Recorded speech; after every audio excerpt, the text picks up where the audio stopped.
Hey guys, welcome back to the channel. What we're going to talk about today is the rising price of food. So, inflation has certainly been hitting across the world, some countries more than others. What we're going to talk about mainly is how can we still eat healthy and what is the optimal way of eating while still remaining budget friendly. So one about is basically what I see as being the ideal way of eating if say money isn't an obstacle for us, and then we're going to talk about if money is an obstacle for us, how we can change how we're eating just a little bit to be a little more cost effective. So, as you guys know, I left Canada back at the start of November. Food costs have already certainly increased when I left. I went down to Mexico, spent a little bit of time down there. I would say inflation has certainly hit down there. I knew some people that had spent about 10 years down there, and they said within the last 6 months, things had jumped by about a third down there for them. And now I'm down here in Ecuador. If you look up the statistics for Ecuador, they've actually done quite well with inflation so far, and food is certainly cheaper here than it was in Mexico and by far what it was in Canada. One thing that kind of spurred me to make this video was a friend telling me that like a vine of grapes or a bunch of grapes in Canada, they were asking $18 for that at the grocery store, and that is just like through the roof costs. So what we're gonna break down basically is like the optimal way that we can eat in an environment where cost of food is continuing going up and up and up. So, in my opinion, the optimal way that we are want to be eating is eating good, high quality meat, um, lots of vegetables, some fruit in there, and high quality fats. And we want all of this to be as like local and organic as possible. And now I know when you first hear that, one of the first things that come to mind is the price that that would be for you, and that is not super sustainable for you right now. So I try and talk about health as like a whole big picture, and one of those pieces is finances, right? So yes, we could go out and eat really healthy food, but before long, we would be stressed and overwhelmed by the fact that we can no longer afford it. And maybe that means we can't get a gym pass, and eventually we can't afford that food or whatever it might be. Like if we don't manage our finances, that comes into our overall health picture, our levels of stress, which affect sleep, so on and so forth. So that is something that we definitely have to be aware of. So what I would describe like what I think the ideal weight for us to be eating would be like a primal paleo type diet. So lots of just like fruits, vegetables, meat, dairy. If you're okay with dairy, eggs, that kind of stuff, and limiting the amount of grains that we're having. This doesn't always necessarily mean limiting the amount of carbohydrates we're having. I think that's more dependent on your activity levels and your goals as a whole. And then, of course, like how well does your body handle carbohydrates? That's a bit of another discussion for another day. But that's kind of what I see as being the ideal. Now, if we continue to see food prices rising, or if we just don't have the money to be able to afford that high quality, local, organic food, here's my solution for you guys is start to add in some of those cheaper, not cheap in the sense of like food quality, but cheap in the sense of like actual dollar value foods. So things like potatoes, sweet potatoes, rice, and one that I always put on that list too, that's kind of like a little on the edge, is oats. What we want to shoot for is still having gluten-free oats, and a lot of this depends on if we have gut sensitivity. So if we have gut sensitivities, we might want to stay away from that one.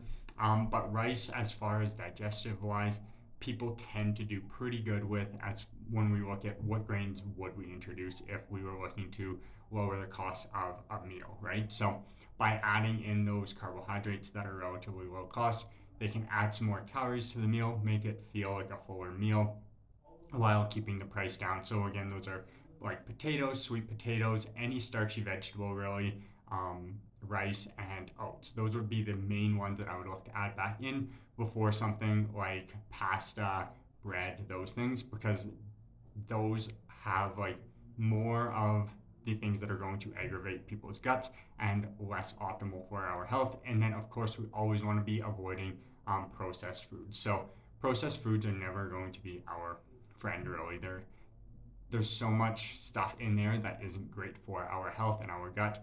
And the way that those carbohydrates, typically with the processed stuff, come in is they get used so fast. It's almost like a sugar versus a complex carbohydrate that's going to break down and be used a little bit slower than those really fast acting carbohydrates. So those are the main ones I like. Caveat obviously being there is that if you have insulin sensitivity issues, if you're worried about diabetes, stuff like that, then we would maybe want to look at not having as many of those carbohydrates in there, especially the potatoes, the rice. Those are both going to really affect insulin levels and blood sugar levels in our body. Same thing with the oats. So then we would want to look for a little bit different carbohydrate sources. But when we're looking at like how can we manage to still eat well on a budget, I would say start adding in potatoes, rice, oats. Those would be the biggest three before you start to add in those other things. And then, yes, having organic, local produce is fantastic, but realize that just eating those out from those foods is much better than not, right? So if we can't afford organic, local produce, still continue to eat meat, eggs, fruits, vegetables that aren't organic versus saying like, well, if I can't have this, I might just go all the way down to the deep end on the other side and just go have some processed food, have some white bread, those kind of things. No, we don't want to do that. We want to continue to still be eating high quality foods, even if it's not organic and local. So those would be the biggest things of how you guys can manage your budget and still eat really healthy and gut friendly. So why did I choose the carbohydrate sources that I chose? The reason being is that those ones are going to not have as many like anti-nutrient properties in them as things like our wheat, barley, those kind of things. So our like main grains that we think about, those don't typically want to be eaten. So a plant has protective mechanisms to keep the seed from being eaten. So in most cases, let's take wheat as our example. What we're doing is we're collecting that wheat, like kernel seed kind of thing, and we are pulverizing it into like a powder, which makes our flour, make our bread from there. But think about it from the plant's perspective of how would it continue to thrive for generations and like year after year after year, right? It wants that seed to be protected and go back into the ground, grow into a new plant the following year. So it puts protective mechanisms in, but when we pound that seed out and turn it into a powder, then we are consuming that seed that's supposed to be protected for the plant.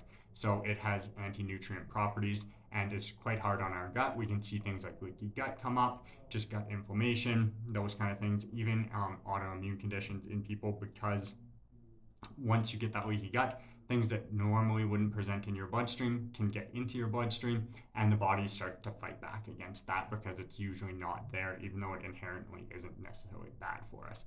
So that's why I chose things like a potato. Rice is kind of one of the better ones, and then oats tend to be the best as well, as far as like the grains that aren't going to have as big of an impact on our gut compared to some. And then of course, things like wheat, there's going to be gluten in there, gliadin.